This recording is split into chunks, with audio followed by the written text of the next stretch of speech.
శక్తి తైలాభిషేక ఆదివారపు ఆరాధన. సమయం ఉదయం 8:30 గంటల నుండి. స్థలం వైస్రాయ్ గార్డెన్స్, జుబ్లీ బస్టాండ్ ఎదురుగా, సికింద్రాబాద్. ప్రార్థనా శక్తి తైలాభిషేక ఆరాధన జనవరి 5 ఆదివారం. సమయం సాయంత్రం 5:30 స్థలం ఎన్ఆర్సీ గార్డెన్, ముసాపేట్, పిల్లి నంబర్ 842, కూకట్పల్లి. ప్రార్థనా శక్తి తైలాభిషేక ఆరాధన జనవరి 7 మంగళవారం. సమయం ఉదయం 10 గంటల నుండి. NK highway grounds, Autonagar, Gudem highway bypass road, Tadepalli, Gudem. ప్రార్థనా శక్తి తైలాభిషేక ఆరాధన ప్రతి నెల 2వ బుధవారం. సమయం ఉదయం 9 గంటల నుండి. స్థలం airport road, quarry market, Renuka apartment దగ్గర, రాజమండ్రి. ప్రార్థనా శక్తి తైలాభిషేక ఆరాధన ప్రతి నెల 2వ గురువారం. సమయం ఉదయం 10 గంటల నుండి. స్థలం సుబ్బలక్ష్మి కళ్యాణ మండపం, railway new colony, Srikanya theatre, Visakhapatnam. ప్రార్థనా శక్తి తైలాభిషేక ఆరాధన ప్రతి నెల 2వ శుక్రవారం. సమయం ఉదయం 10 గంటల నుండి. స్థలం కాపు కళ్యాణ మండపం, ఎన్ఎఫ్సిఎల్ రోడ్, ఆర్టీఓ ఆఫీస్ పక్కన, ఆర్ఆర్ నగర్, కాకినాడ. ప్రార్థనా శక్తి తైలాభిషేక ఆరాధన ప్రతి నెల 2వ శనివారం. సమయం ఉదయం 10 గంటల నుండి. స్థలం కూరగాయల మార్కెట్ ఎదురుగా, government degree college road, Ravulapalem. Yesayya నామములో మీకు వందనాలు తెలియపరుస్తూ ఉన్నాను. ఈ దినం కొరకు దేవుడు సిద్ధపరిచిన వాగ్దానాన్ని మనం స్వాధీనపరచుకుందాం. వాక్యాన్ని నోట్ చేసుకోండి, స్లోగా చెప్తున్నాను. లూకాసు వార్త 21వ అధ్యాయము 28వ వచనం. 28వ వచనం మనం ధ్యానం చేసుకుందాం. ఇవి జరగనారంభించినప్పుడు మీరు ధైర్యము తెచ్చుకుని మీ తలలెత్తుకునడి, మీ విడుదల సమీపించుచున్నదనెను. నువ్వు చాలా ప్రార్థన చేస్తున్నావు కదా, ఏంటి ప్రభా నాతో మాట్లాడు, ఒక్క మాట ఈరోజు వాగ్దానం అయితే నాకే రావాలి అని అడుగుతున్నావు కదా. అందుకు దేవుడు ఈరోజు నీకే ఇస్తున్న వాగ్దానము, నీకు విడుదల సమీపించబడింది అని చెప్పారైనా. విడుదల వచ్చింది అంతే. నమ్ముతున్నావా? అద్భుతమైన ఆశీర్వాదాన్ని నువ్వు చూడబోతున్నావు. నాకు ఈ చెర ఎప్పుడు విడుదలవుతుంది, ఈ సమస్య నాకు ఎప్పుడు పోతుంది, అసలు ఈ విషయం గురించి నేను మర్చిపోవాలంతే, ఇంకా అంతగా నన్ను బ్లెస్ చేయ ప్రభు, నాకు విడుదల ఇవ్వ, నేను తట్టుకోలేకపోతున్నాను ఈ కష్టం శ్రమ అని అనుకుంటున్నావు కదా. నువ్వు దేని విషయంలో ఆ డెలివరెన్సీ, ఆ విడుదల, బహుశా అప్పుల, లేకపోతే అనారోగ్యమో, లేకపోతే ఏదైనా కొరత, లేకపోతే ఏదైనా రెస్పాన్సిబిలిటీ ఎక్కువైపోయింది, నా వల్ల కాదు వీళ్ళని చూడటం, అది రకరకాలుగా అనుకుంటున్నావేమో. నువ్వు ఏది విడుదల కావాలని కోరుకుంటున్నావో ఈరోజు పరిశుద్ధాత్ముడు నీతో మాట్లాడుతున్న గొప్ప మాట ఏంటంటే, పరిశుద్ధాత్మ శక్తి నీకు ఇస్తున్నటువంటి గొప్ప ఆదరణ మాట ఏంటంటే, నీకు విడుదల సమీపించిందనెను ప్రభువారు చెప్పారు. అందుకనే మీ తలలెత్తుకొనుడి. తలదించుకున్నావు కదా ఎంతవరకు విడుదల లేక. విడుదల ప్రకటిస్తున్నాడు ఆయన. ఎక్కడ తల దించుకునే ఉన్నావో, ఎన్ని మాటలు పడ్డావో, అక్కడ దేవుడు నిన్ను తలెత్తుకునేలా చేస్తా. తల ఎప్పుడు పైకి లెగుస్తుందండి? మనకు తల ఎప్పుడు పైకి లెగుస్తుందంటే ఒక రకమైన ధైర్యం మనలో వచ్చినది. ఫైనాన్షియల్గా మనం బాగున్నప్పుడు, ఆరోగ్యపరంగా మనం బాగున్నప్పుడు, మంచి అన్ని నార్మల్ రిపోర్ట్స్ వచ్చినప్పుడు, హాస్పిటల్కి వెళ్ళినప్పుడు తల డౌన్ అయిపోతుంది నీరసంగా ఉన్నప్పుడు. ఆ నీరసంలో కూడా టెస్టులన్నీ కూడా నార్మల్ వచ్చినాయి అనుకోండి, తెలియకుండా కళ్ళు కూడా పైకి లేచిపోతుంటాయి. తల తనకు ఆటోమేటిక్ తెలియకుండా పైకి లేస్తుంది, ఒక శక్తి వస్తుంది. ఫైనాన్షియల్గా బాగాలేదనుకోండి, ఎక్కడ నలుగురిలో కూడా తల దించుకునే ఉంటాం. ఫైనాన్షియల్గా బాగున్నప్పుడు, గోల్డ్ నువ్వు తెచ్చుకున్నప్పుడు, అన్నీ నీకు సమృద్ధిగా ఉన్నప్పుడు మెడ కిందకి దిగుతుందా? తల పైకి లేస్తుంది. అంటే కొన్ని విషయాలు ఈ తల పైకి లెగటం ఒక రకంగా ఉంటుంది, కానీ నీ స్థితి అన్ని విషయాల్లో దీవెనకరమైన సాక్షిగా నువ్వు ఎత్తబడతావు. విడుదల సమీపించిందనెను. దేవుడు గొప్ప విడుదల నీకు ఇచ్చాడు. ఇక నువ్వు ఆ కష్టములో, శ్రమలో ఉండవు, దేవుని కార్యాన్ని నువ్వు చూస్తావు. పరిశుద్ధాత్ముడు నీకు తోడుండును గాక. God bless. మనందరినీ దేవుడు గత కాలమంతా కాచి కాపాడి, ఈ యొక్క గొప్ప అద్భుతం ఏంటంటే, ఈ నూతన సంవత్సరంలో మొట్టమొదటి ఆరాధనలో మనలందరినీ దేవుడు పాలు పొందేలాగా చేశాడు. పరిశుద్ధ దేవునికి మహిమ కలుగును గాక. 2024వ సంవత్సరం దేవుడు తన రెక్కల చాటును మనల్ని భద్రపరిచి, ఎన్నో సమయాలు మన ప్రార్థనలకి దేవుడు జవాబిచ్చి, అనేక సమయాలు మనల్ని వాగ్దానాల్ని నెరవేర్చుతూ మనల్ని సంతోషపెట్టి ఎంతగానో ప్రభు మనల్ని కాపాడి ఉన్నారు. నిజముగా నూతన సంవత్సరం చూడలేక అనేక మంది మరణించారు. 2025లోకి మనం రాగలిగామంటే దేవుడు మన మీద గొప్ప ప్రణాళిక పెట్టుకున్నాడు కనుకనే మనల్ని బ్రతికించి కొత్త సంవత్సరాన్ని బహుమానముగా దేవుడు మనకి ఇచ్చాడు. దేవునికి మహిమ కలుగును గాక. హల్లెలూయా. ప్రియులరా, మరి 2025వ సంవత్సరంలో దేవుడు మనందరికి ఇచ్చిన వాగ్దానాన్ని మనం రిసీవ్ చేసుకుందాం. ప్రార్థన జరిగింది. 2024 డిసెంబర్ 31 నైట్ కుకట్పల్లిలో కొన్ని గంటలు, అంటే ఇంచుమించు ఉదయం తెల్లవారిపోయింది, దేవుని వాక్యము తెలియపరిచి అందరి కొరకు ప్రార్థన చేయటం కూడా జరిగింది. దేవుడి 2025 ప్రకటించమని ఇచ్చిన వాగ్దానము నేను మీకు తెలియపరుస్తూ ఉన్నాను. అందరూ కూడా పరిశుద్ధ గ్రంథాన్ని తెరిచినట్లయితే జెఫన్యా గ్రంథము 3వ అధ్యాయము 20వ వచనం తెరవండి. దేవుడు 2025 మనకిచ్చిన గొప్ప వాగ్దానము జెఫన్యా గ్రంథము 3వ అధ్యాయము 20వ వచనం నేను చదువుతున్నాను, చూడండి. మీరు చూచుచుండగా నేను మిమ్మల్ని చెరలో నుండి రప్పించి మిమ్మల్ని సమకూర్చిన తర్వాత మిమ్మల్ని నడిపించును. నిజముగా భూమి మీదనున్న జనులందరి దృష్టికి నేను మీకు ఖ్యాతిని, మంచి పేరును తెప్పింతును. ఇదే యెహోవా వాక్కు. ఆమేన్. 20వ వచనం నాతో చదవండి. నేను చదువుతున్నప్పుడు, ఆ కాలమున మీరు చూచుచుండగా నేను మిమ్మను చెరలో నుండి రప్పించి మిమ్మను సమకూర్చిన తర్వాత మిమ్మను నడిపింతును.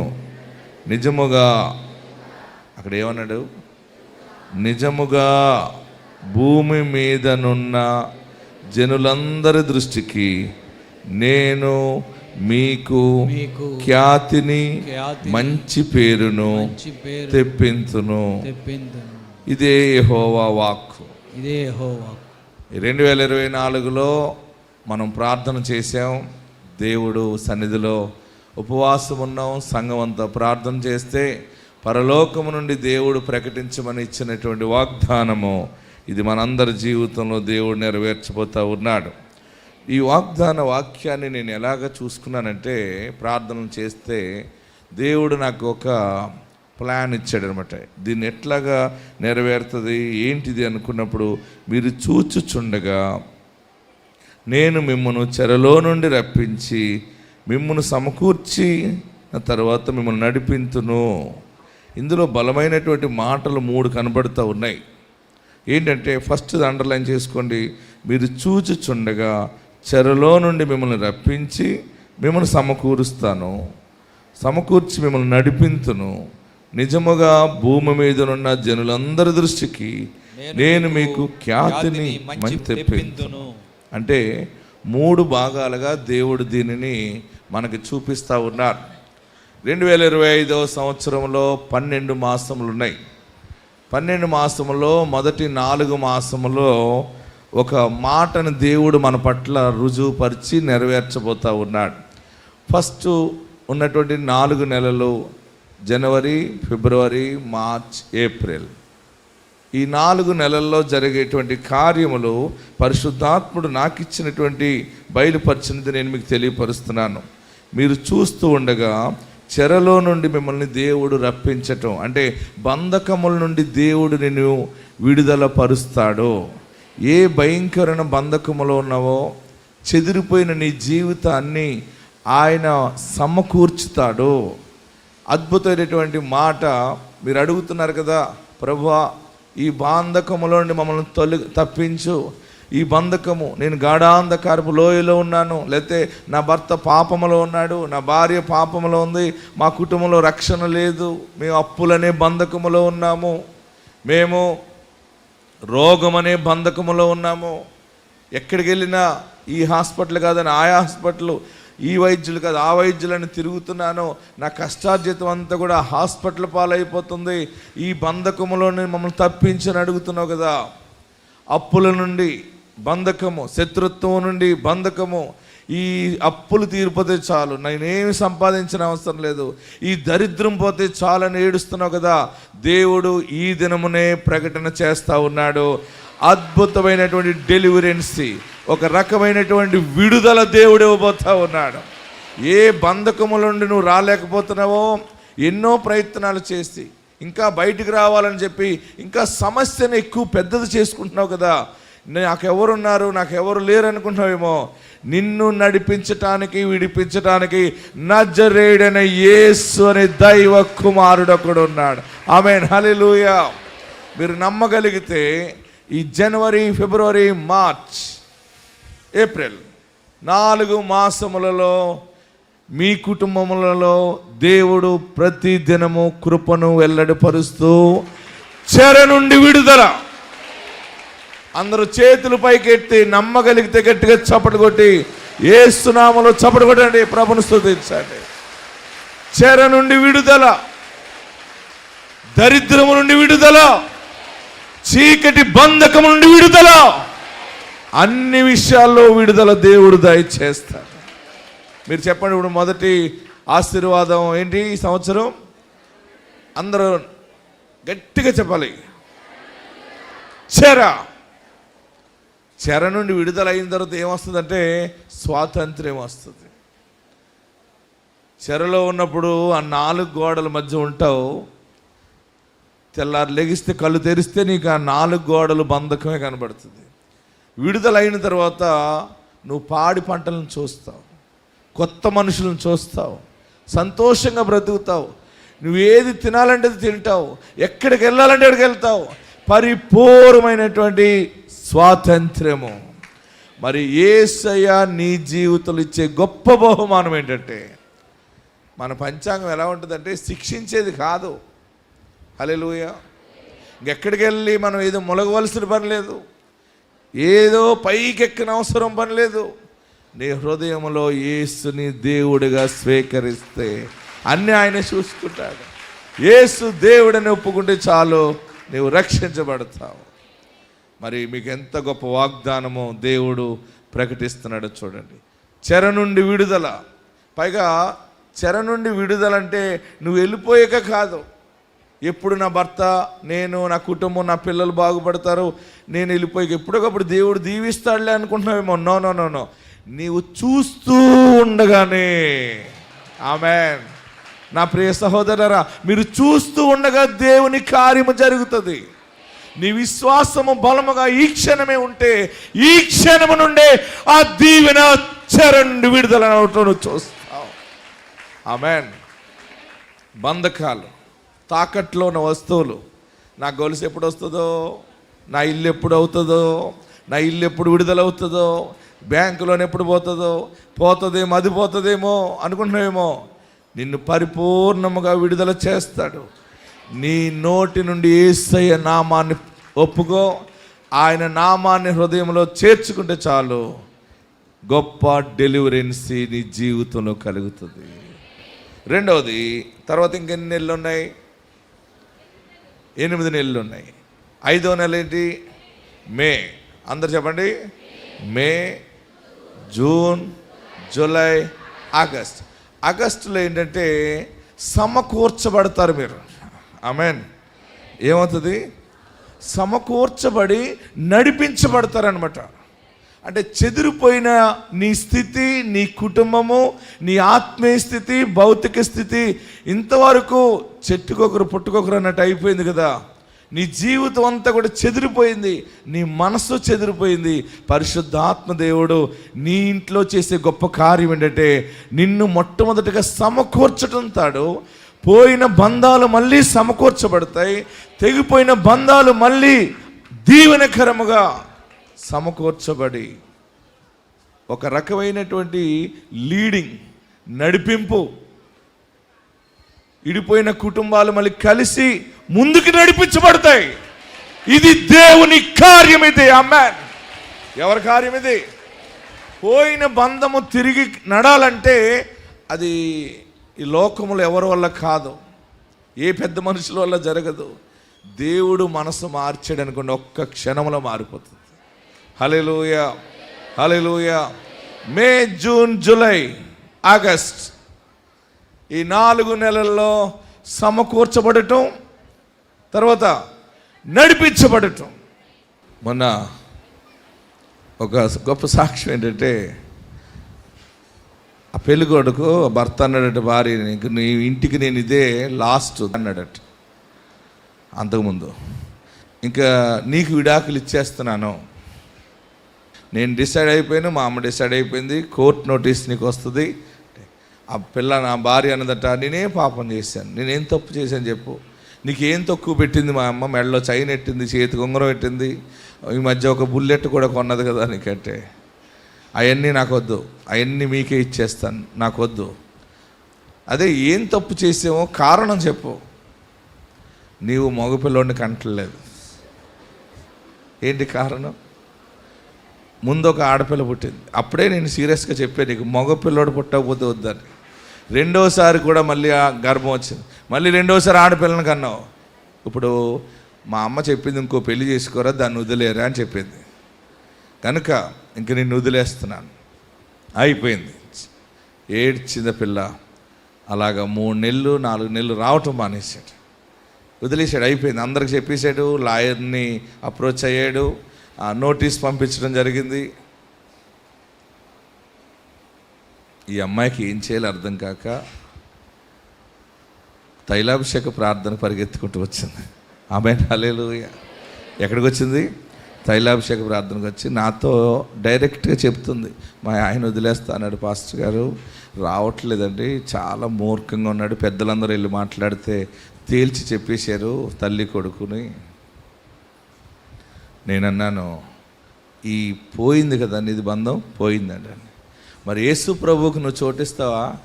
నేను ఆ యేసు ప్రభు దగ్గరికి అంతగా వచ్చానండి. అది యేసు ప్రభు వారు వాక్య వినం, 7 తైలాభిషేక ప్రార్థనకి రా. 7 తైలాభిషేక ప్రార్థనలకి ఎందుకు రావాలంటే, నేను ఎందుకు చెప్తానంటే, 7 సమయాలు మనం ప్రార్థనకు అటెండ్ అవ్వటంలో యేసు మాటలు 7 రకాలుగా మనం వింటాం, 7 రకాల వాక్యాలు, మెసేజ్లు మనం వింటాం. 7 తైలాభిషేక ప్రార్థనలో, ఒక్కొక్క తైలాభిషేక ప్రార్థనలో బలమైన సాక్ష్యాలు, ఒక 4-5 సాక్ష్యాలు వినుట వలన విశ్వాసము కలుగుతుంది. ఏం కలుగుతుంది? విశ్వాసం కలుగుతుంది. అప్పుడు దేవుడు కార్యం చేస్తాడని నీ విశ్వాసము పరిపక్వత చెందినప్పుడు దేవుని కార్యము ఆటోమేటిక్గా నీ పట్ల ఓపెన్ అయిపోతుంది అని వాక్యము ఆమెకి సాక్ష్యము చెబితే 7 తైలాభిషేకాలకు వచ్చాక ఈ పెద్ద మనుషులకు అలాగ అడుగుతూ ఉండగా 3వసారి ఆ మనుషుడు అన్నాడట, సరే ఈసారికి చూస్తాను, మళ్ళీ గనక ఆడపిల్ల పుట్టిందంటే మీరు రావద్దు, నేను రాను అన్నాడట. ఆ అమ్మాయి మళ్ళీ వచ్చింది, ఏమంటే దేవుడు మార్చాడండి, నేను ప్రార్థనకు వస్తున్నాను, యేసు నామాన్ని ప్రార్థిస్తున్నాను, దేవుడు కొంచెం మనసు మార్చాడండి ఆయనకి అంది. కొంచెం కాదు, ఆ మనుషుడు నీ భర్త, దేవుడు నీ బంధాన్ని స్థిరపరుస్తాడు. మళ్ళీ ఆ మనుషుడిని తీసుకొచ్చారు, అద్భుతంగా ఆమె గర్భం ధరించింది. గర్భం ధరించిన నెల నుండి ప్రతి నెల, అయ్యగారండి మగపిల్లడు పుట్టకపోతే నాకు కాపురం లేదండి అది. ఆ మనుషుడు అన్నాడట, ఇంక నీ పని అయిపోతుంది ఈసారి అన్నాడట. ఈమె అన్నదట, మాకు ఇసాగయ్య గారు చెప్పారు ప్రార్థన చేసి నీకు మగపిల్లడు పుడతాడమ్మా అని. సరే పుట్టకపోతే ఇంక నువ్వు ఆ ప్రార్థనలోకి వెళ్ళిపోదు కానీ అన్నాడట. 2వ నెల 3వ నెల పాప ఎంత టెన్షన్గా బ్రతికిందో. 5, 6, 7, 8, 9వ నెల గట్టిగా ఏడ్చేసింది నా దగ్గర. నేను అన్నాను, ఎందుకు ఏడుస్తున్నావు? అదిగో నీ పొట్టలో ఆడున్నాడు అన్నాను. అదేంటంటే మీకు ఎలా తెలుస్తుంది అంది. అదే ఇది దేవుని ఆత్మ ద్వారా దేవుడు బయలుపరుస్తున్నాడు, నీగో నీ పొట్టలో బుడంకాయగాడు ఉన్నాడు, మళ్ళీ నెల పుడతాడు, ఆయన పట్టుకుని వచ్చేసే అన్నాను. కరెక్ట్గా మొన్న డెలివరీ అయింది, 2 నెలలు కంప్లీట్ అయింది, తెచ్చి నా చేతిలో పెట్టింది. నేను అందరి ముందు పైకెత్తి చూపించాను. ఇలాంటి పిల్లల్ని దేవుడు అద్భుతముగా ఆశ్చర్య కార్యాలు జరిగించి ఇటువంటి సాక్ష్యాల ద్వారా సువార్త ప్రజల్లోకి వెళ్తూ ఉంది. ఆమేన్, హల్లెలూయా. అప్పుడు అన్నాడట, నేను కూడా వస్తాను, ఆ పాస్టర్ గారి దగ్గరికి నేను కూడా వస్తాను. భర్తను కూడా తీసుకొచ్చింది. ఏమండి మా హస్బెండ్ అండి అంది. అవునా? అదే పాస్టర్ గారు అంది, ఇంకా అదే లేదు ఇదే లేదు, వదిలేసాయి, మీరిద్దరూ ఆశీర్వాదంగా ఉండండి. పోతుందన్న బంధాన్ని మళ్ళీ యేసయ్య సమకూర్చాడు. అద్భుతాలు చేసి సమకూరుస్తాడు. ఆయన యొద్దకు వచ్చేవారు నేను ఎంత మాత్రము త్రోసివేసేవాడు కాదు. హల్లెలూయా, హల్లెలూయా. గట్టిగా హల్లెలూయా చెప్పండి. ఈ 2025 సంవత్సరం పంచాంగం ఈ రీతిగా ఉండబోతా ఉంది. ఏ పంచాంగం? బైబిల్ పంచాంగం. ఆమేన్. ఇది ఆయన రాకడ పర్యంతరం ఇది ప్రకటించబడుతుంది. ఆమేన్. ఈ పరిశుద్ధ సువార్త, ఈ వాగ్దానము ఆయన ఒక్క సమయంలోనే రాయించాడు. ఆయన రాకడ పర్యంతరం ప్రజలందరికీ ఇది అద్భుతముగా నిజముగా నెరవేరుతూ కొనసాగుతుంది. ఇది ఇక్కడ తీసుకెళ్ళి అక్కడ పెట్టడం, అక్కడ తీసుకెళ్ళి పెట్టడానికి లేదు. ఇక్కడ బైబిల్లో లాస్ట్లో ఒక హెచ్చరిక ఇచ్చాడు. ఎవరైనా ఈ పని చేసారా మరి మామూలుగా ఉండదు, తాట తీస్తానన్నాడు. ఏమన్నాడు తెలుసా? ఇందులో ఉన్న రోగాలన్నీ వచ్చేస్తాయి అన్నాడు. అందుకని దీని జోలికి ఎవడు రాడు, దీని జోలికి. ఆమేన్. అయితే ఈరోజు నీ పంచాంగం చెదరని పంచాంగం. ఇంకా అసలు 100% నీ పట్ల నెరవేర్చే నిజమైన దైవ కుమారుడు చెప్తున్న మాట ఏంటంటే, చెర నుండి నిన్ను రప్పించి సమకూర్చి నడిపిస్తాను అన్నాడు. ఇంకెన్ని నెలలు మిగిలినాయి? మీరు బాగానే గుర్తుపెట్టుకున్నారు. మొదటి 4 నెలలు ఏంటి?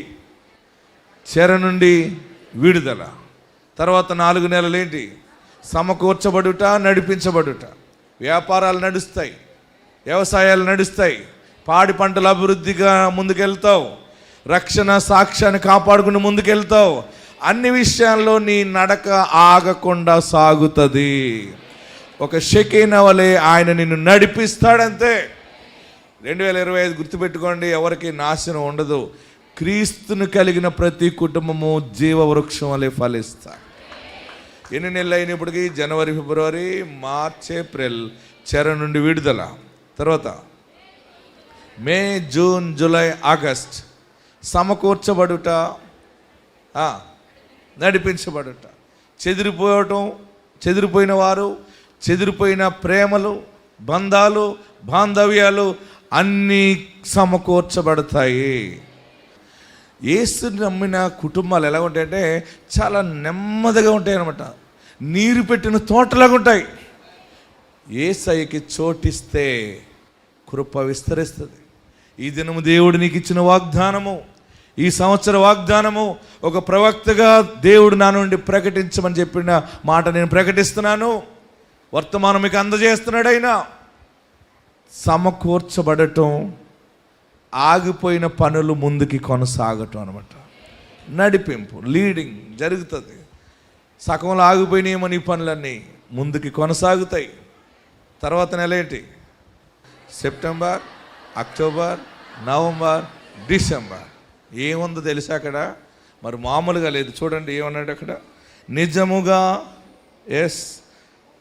20 లైన్ అండర్లైన్ చేసుకోండి. నిజముగా భూమి మీదనున్న జనులందరి దృష్టికి నేను మీకు ఖ్యాతిని, మంచి పేరును తెప్పించును. మీరు ఇక్కడ నిజముగా అన్నాడు. ఈ సంవత్సరం ఎప్పుడు లేని గొప్ప మాట ఏంటంటే, నిజముగానే ఎందుకంటాడంటే, మీరు కొన్ని సమయాల్లో నాకు ఆల్రెడీ వాగ్దానం వచ్చింది, నేను చూశాను, మళ్ళీ ఇదే వచ్చింది, లేకపోతే అది వచ్చింది, ఏమో నా దగ్గర బోల్డ్ అన్ని వాగ్దానాలు ఉన్నాయి, చాలా ప్రామిస్లు ఉన్నాయి, ఏది జీవితంలో జరగలేదు, ఏ కార్యం నేను చూడలేదు. ఏంటో దేవుడు ఎప్పుడు నన్ను కనుకరిస్తాడో ఆ దేవుడు కూడా నేనంటే ఇష్టం లేదేమో అనుకుంటున్నావేమో. అందుకనే దైవ కుమారుడు నీ దగ్గరికి వచ్చి మాట్లాడుతున్న మాట ఏంటంటే, అమ్మ ప్లీజ్ అమ్మ నన్ను నమ్మమ్మా, నిజముగా నీకు మంచి పేరు, ఖ్యాతిని కలగజేస్తాను. నాకు పెళ్ళి అవ్వలేదని ఏడుస్తున్నావా? ఇల్లు కట్టలేదని ఏడుస్తున్నావా? ఏ వెలుగు లేదు, అన్నీ నాకు మంచి పేరు లేదు, చెడ్డ పేరు. నా బిడ్డల గురించి చెడ్డగా మాట్లాడుకుంటున్నారు, అలా మాట్లాడుకున్నారు, ఇలా మాట్లాడుకున్నారు. నేను చేసిన ప్రార్థన ఏమైపోతుంది, నా బ్రతుకేంటి, నా స్థితి ఏంటి అనుకుంటున్నావేమో.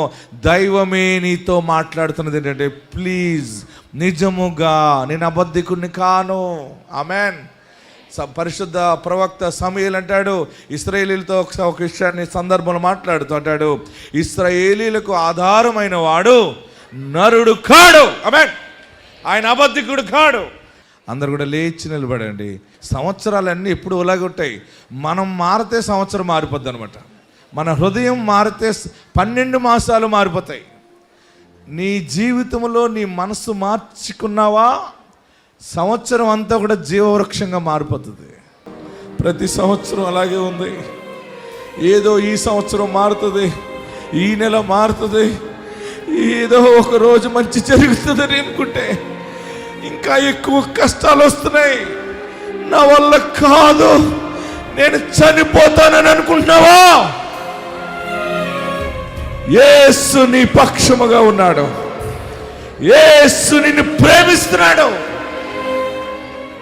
అందుకే నువ్వు చనిపోవాలనుకున్న ప్రతి సమయము కృప నిన్ను ఆవరించి తప్పించింది. నీ కుటుంబంలో గొప్ప వెలుగు రావటం చూడబోతున్నావు. నీ బిడ్డ జీవితంలో వెలుగు రావటం చూడబోతున్నావు. నీ కుటుంబంలోనే నీ కష్టార్జితం నిలవబడటం చూడబోతున్నావు. భూస్వామిగా ఉండటం చూడబోతున్నావు. అనుభవించబోతున్నావు.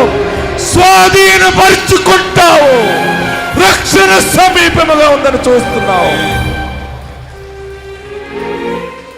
ఏడవకు. ఏది చేసినా ఫలించలేదని అనుకోకు. నువ్వు పరిపూర్ణంగా ఆయన వైపు చూడు. ఎవరో వస్తారు, ఎవరో సహాయం చేస్తారు, నాకు వారు మాట ఇచ్చారు, వీరు మాట ఇచ్చారని అనుకుంటున్నావా? మనుషులను నమ్ముకున్నట్టు కంటే యేసుని నమ్ముటం మేలు అని ఈ దినాన్ని దేవుడు నీతో మాట్లాడుతూ ఉన్నాడు. మాట ఇచ్చిన ఏ మనుషుడు నీకు సహాయము చేయలేడు.